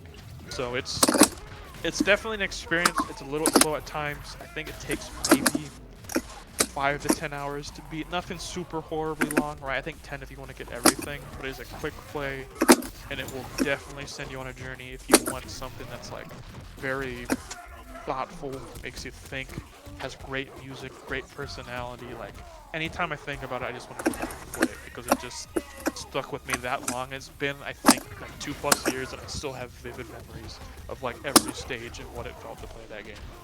Vinny, yeah. I hope Armin was just watching that because that is how you sell a game. Everything Dandy just said made me want to play that game. Armin cannot sell a game to save his life. That was clip that Dandy. You should do like reviews, man, because I'm sitting there, I'm listening. I was listening, like, yeah. I was like, hell yeah, this game sounds awesome. That was such a way to sell a game. Well done. Make that a segment on the roundtable. Just have like an audio of a review each week. Hey, Dandy, have you ever played Chivalry 2? I have a little bit. Pitch me that game right now. Pitch it to me. Ooh, Chivalry. All right. Wow. This is a tough one. Tough one to pitch. We're ending on this because Armin couldn't pitch for shit. Ooh, let me get some. I gotta visually get ready for this. I'll tell you what. I'll give you like 2.5 minutes to think about it, and we'll move with Kenyon's question still. Okay. Yeah. But I elevator pitch. Sell me the game in 30 seconds. There you go. Yeah, so that I can clip it and show Armin how to pitch a game to get someone to buy it. Holy cow. Calling you out, Armin, if you're watching. I'm just saying the game he was describing. Was it Genesis Noir? Genesis Noir. If I have to give you one thing, you know that famous picture of the guy at the diner drinking coffee? The game starts with a recreation of that. It starts with a famous art piece and becomes an art piece. Wow. You just well sold on that one. I'm saying your jaw will drop by everything coming together. Once you see what happens and what clicks in your brain, you're like, God damn, everything makes sense now. It's currently on Game Pass? I believe it's on Game. If it's not anymore, I'd be very sad. You see, it is on Switch. Is the first thing that came up. It's 70% on Steam right now. It's $5 on Steam. It is $4.49 currently on Steam. If it's not on Game Pass, it is. Like just looking at the pictures, it just oozes style. It is so good.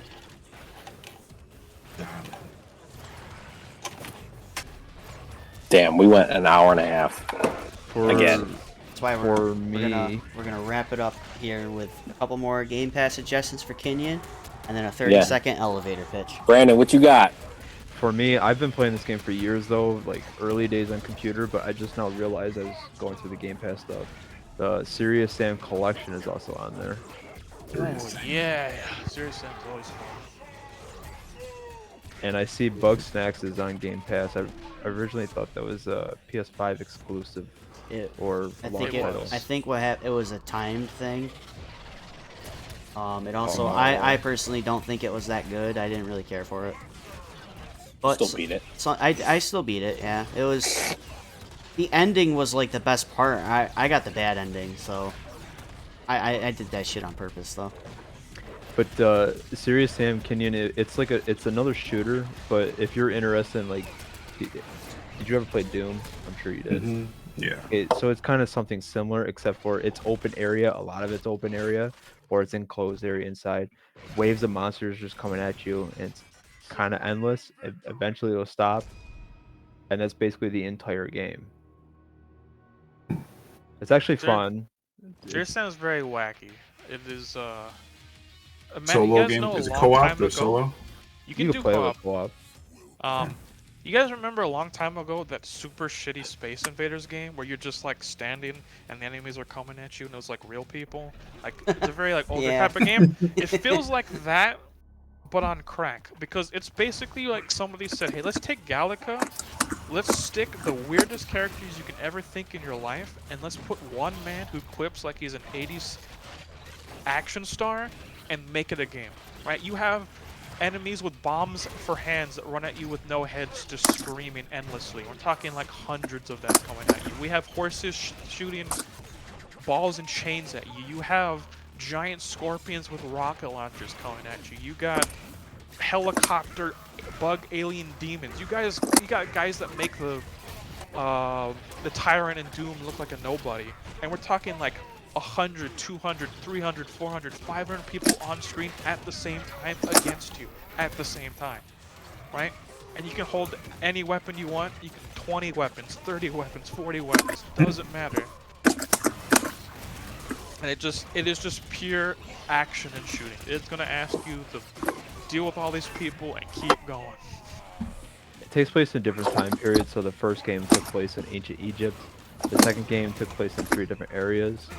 I think it was like the Aztec area, medieval. Aztec, medieval, and you like plants and bugs, like mushrooms and stuff. Persia, that was the second area in the second game. Well, game 3 goes back to. Kenyon, I know you like music and rhythm games, stuff of that sort. Mm-hmm. I know DJ Max Respect made its way to Game Pass. What? Yup.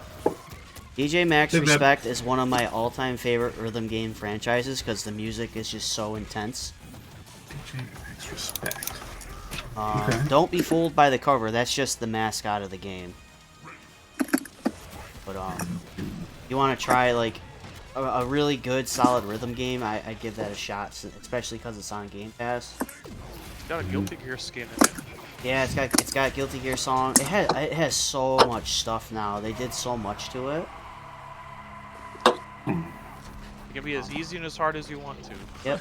Check like, it out. You can be like me and hook an arcade stick up and map the buttons and just mash buttons to like super hard mode, or just play the easy mode, which usually is like 3 to 4 buttons maybe instead of 8.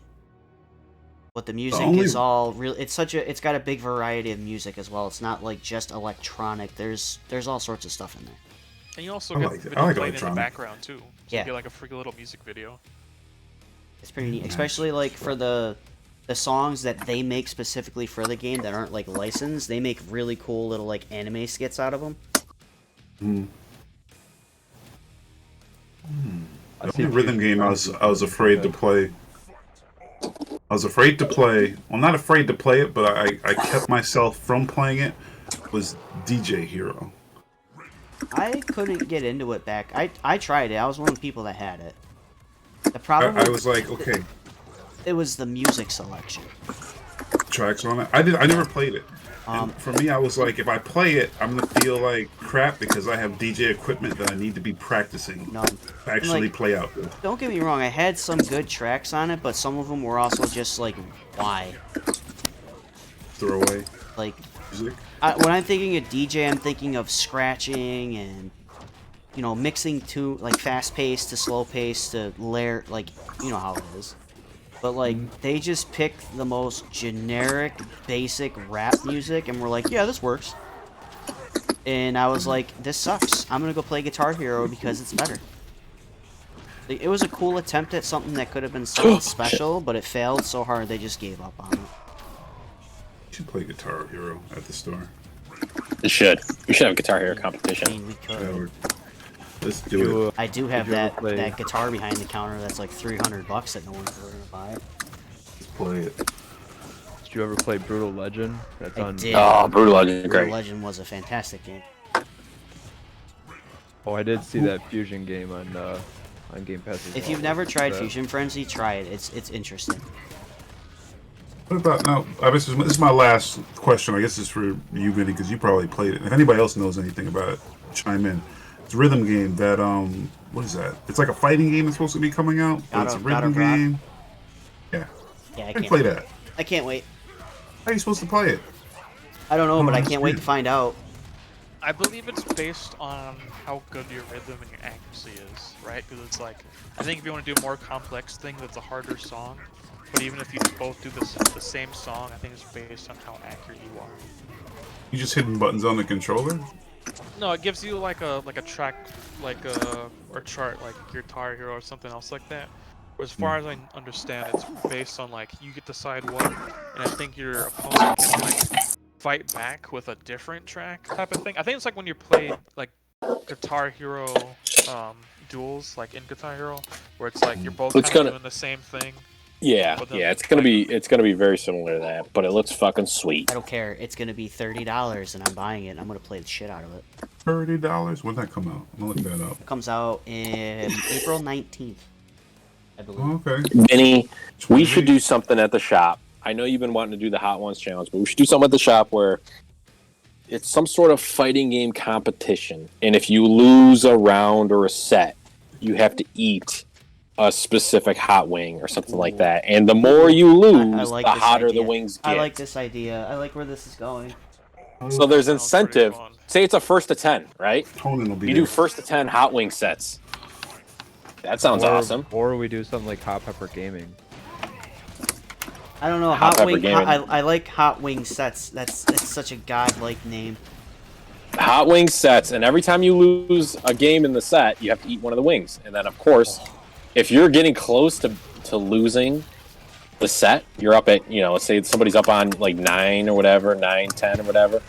You got to eat the hottest fucking wing before you go into your final game of the set. How sick would that be? I'd have to You gotta come bring out up the with. whip. I'd have to come up with some sort of waiver system. Sponsored by the Ultratech Sweat Set Syndicate, because you're going to be sweating with these hot wings.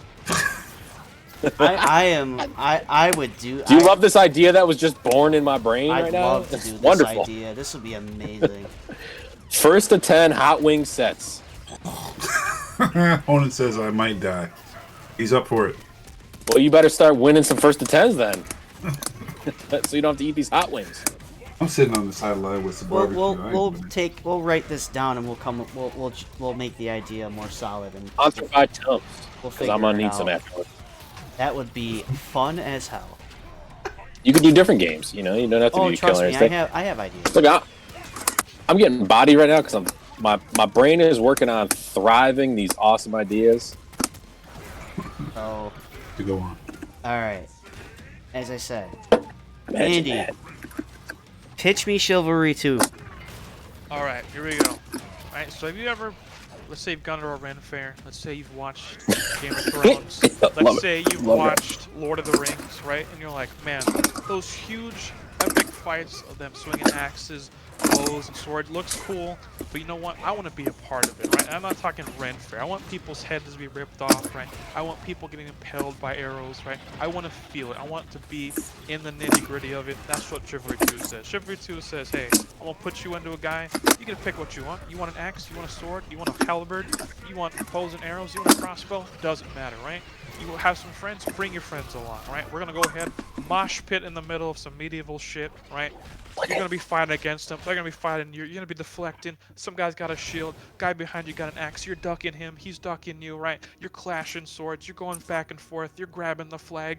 You're getting covered. You're getting horses. Horses are stomping over your teammates. You're stomping over your Fuck! teammates. The horses are right? stopping! You're going forth. You don't know what's going on, right? It looks like a concert mosh pit, right? You're in that Metallica concert in Russia where there's a million people. You don't know what the fuck's going on, right? But you're having a goddamn good time, right? You're swinging, you're smacking, and that's Chivalry 2 for you.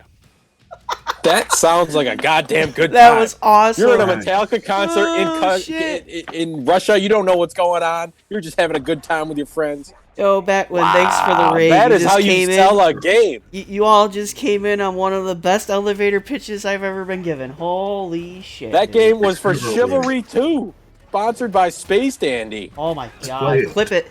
Clip it. I have to show Armin.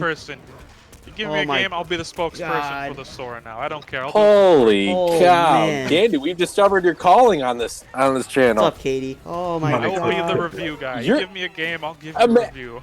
Imagine you're at a Metallica concert in Russia and you don't know what's going on. That's Chivalry 2. Well, that's what happened. Oh, The biggest concert on the planet was in Russia with chicken. Metallica. There was 1 million people moshing in a pit. Those people didn't know what was going on, but they were all having fun. You ever seen that video? It's Chivalry 1 million people fist bumping together. That's what Chivalry is. No one knows what's going on. They're there for a good damn time. Dude. Damn. That was wonderful. That was legendary. That was wonderful. That was legendary. Dude, we need to start doing. Stomping people. We need to start doing a segment of the smooth reader and the elevator pitch guy, because when Rick reads the back of a classic game box, it's one of the best things you'll ever hear. It's so fucking good. He'll come to the shop and so he'll come to the shop and I'll hand him a random game, or he'll see something and he reads the back of the box in commentator voice. Dude, it like sells the game. It's so good. So funny. That's awesome. And then that, like, dude, it was just like every point needed to be made. Armin couldn't even make a point. He was just like, You know what my counter? You know what my counter to it. Armin was on that one? Thanks for the He was follow. like, oh, you like medieval times, like game and stuff like that. You know, you should play Chivalry 2. And I was like, you know what my counter to that is? Just play For Honor. Yeah, that guy. I played Chivalry 1 time. You played Chivalry 1 time? You pitched 1 time. Damn, dude. Armin needs some work. Bro, he comes in and he's like, we should do a Chivalry 2 tournament, and I'm like, you have to give me a reason why, and he can never do it. And we're standing there, and Rick goes, do the elevator pitch, and he's like, you should just play it. And I'm like, that doesn't sell it, brother. That doesn't sell it to me. That doesn't sell it. It doesn't sell it, dude. Like, Dandler knows how to sell. And Dandy's over here like, you can cut your friends' heads off. They'll cut your head off. The horses will stomp on your friends' bodies. Dandy's over here like teaching classes. The first lesson's like, sell me this pen, and he's just out here just like doing pitches for video games. That's so funny. New segment to YouTube coming soon. All right, so we got a couple good ideas here. New segment coming. Sell me this game. Sell me this game. Featuring Space Dandy. And then we have Hot with Dandy. Yeah. And then we have Hot Wing Hot Sets. Whatever we're going to decide to call that. That would be so fun. We'll talk about it. First to 10 hot sets. I really like that idea. Every time you lose a game, you eat a wing. You best not get up to wing 10, because it's going to be hot, and you may potentially lose the set. So you got to deal with how hot the wings are. Oh man. We'll talk about it. We'll talk about it. But I'm definitely down for both ideas. I am still like mind blown by that pitch, dude. That was so good. Both of them. Like, bro, yeah, the first game you were pitching, I had absolutely no interest in. I didn't give, and then I was like, you know what? I'm just gonna look at what the game looks like. The passion of the Dandler bled through, and I'm gonna play that game. And I'm just like, you know what? The greatest gift you could give me. He brought up that I have to learn jazz. You know what? I want to try this. You know what? I do like jazz, though. That's why. Dude, that's why I love Skullgirls so much. The music is just perfect. Which, you can see me play Skullgirls at Combo Breaker in a couple months. Let's go. Because I pulled out a Guilty Gear and signed up for something. Did you today? Yep. I was talking to Jack about it, and he's like, what are you going to do? And I'm like, dude, I really just want to play Skullgirls. He's like, then do it. And I'm like, alright, I'm going to do it. Sadly, I still, like, I've talked to you about Strive. I still love Strive, but it's just not Xrd, man. I love Xrd more. But, if you guys want to see some sweet-ass Killer Instinct action, come see Hanan and I play. Because we're going to Combo Breaker with Vinny. Yeah. Got a big crew going now. Everybody's going. Son bought his ticket. He's set to go. Jack's going. Mordred's going. Steve and his brother are going. I tried talking Control into going, but I don't think he will.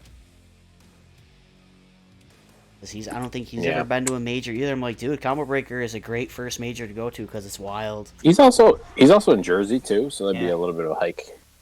But yeah. So let's talk about some upcoming events, though. So, I think I have to fix the image because I replaced it with Kidion's face in Gears of War 2.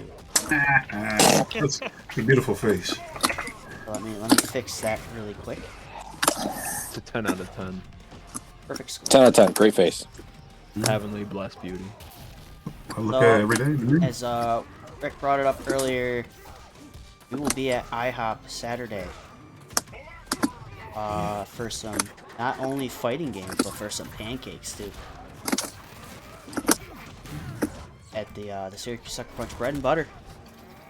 We'll be playing KI in Tekken Tag 2.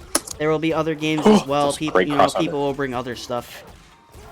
This is for fun. It's come eat. But Kenyon, how much it costing? Give them the details before we head out here. So the details. So you come. We're going to have, like you said, Tekken Tag 2, Killer Instinct, tournament. Those brackets come with your purchase for brunch, which is $15. So you get brunch. You get to play in those two brackets. There will be non-cash prizes. I got some gift cards, good-sized gift cards, to keep it fun and competitive, and just have a good time with it. The menu: there's going to be sausage, there's going to be bacon, there's going to be ham, there's going to be eggs, there's going to be potatoes, and of course pancakes. Pancakes. You know who loves pancakes?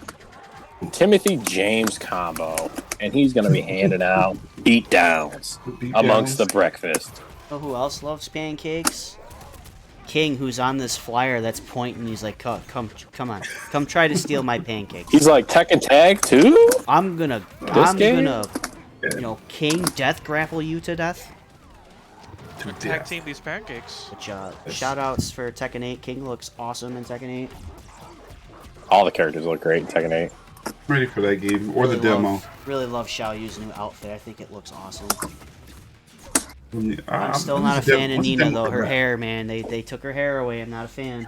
You can probably customize her hair. Harada wouldn't go into detail about the customization, so know it's gonna be good. They turned my girl into a Karen.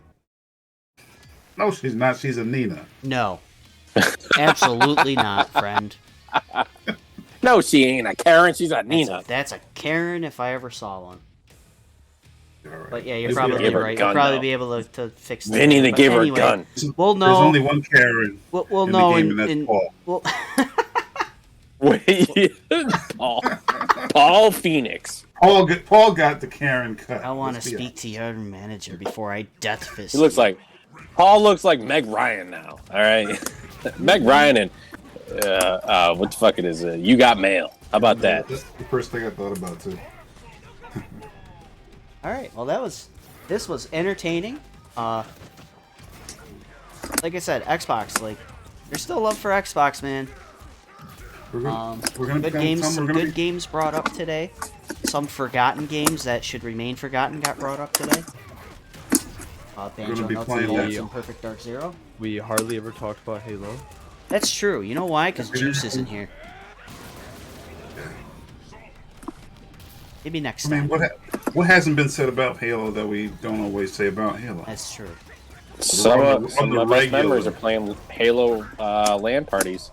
Yep. I figured that we would talk more about Halo, but I'm kind of surprised we didn't. It's alright. It's not like he was the face of Xbox or anything. Yeah, I know, right? That guy. Nah. That's what they were expecting. So we had to change it up. Master Chief. But there was a Halo TV show that I never watched.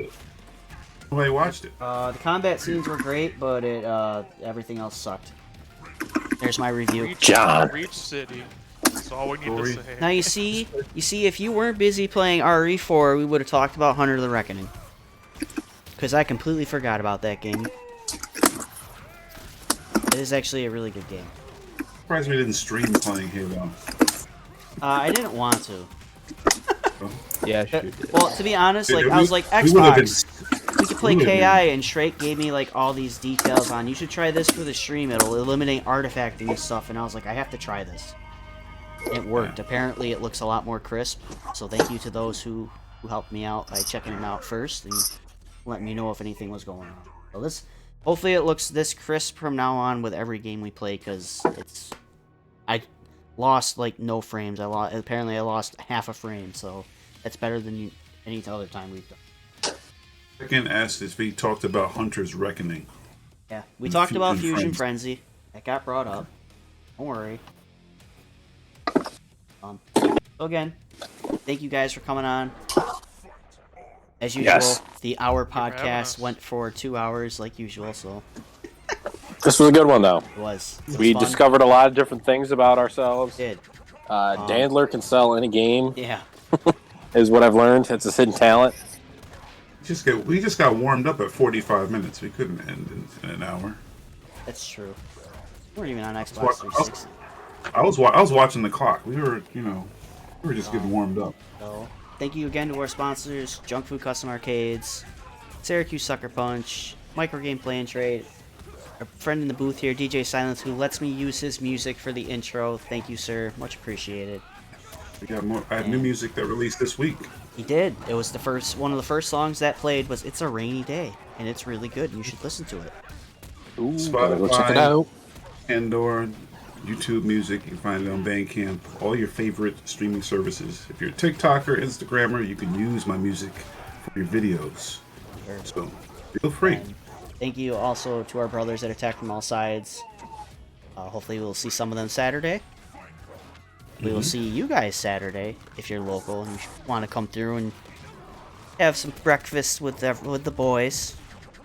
Yeah, come out, play some games.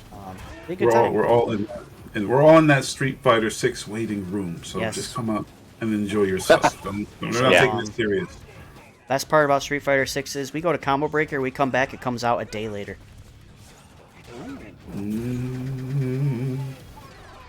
Wonderful. So hopefully, cough game might come early. Cough, never know. Cough might be at Combo Breaker. What? So Cough. cough. Didn't hear anything. There.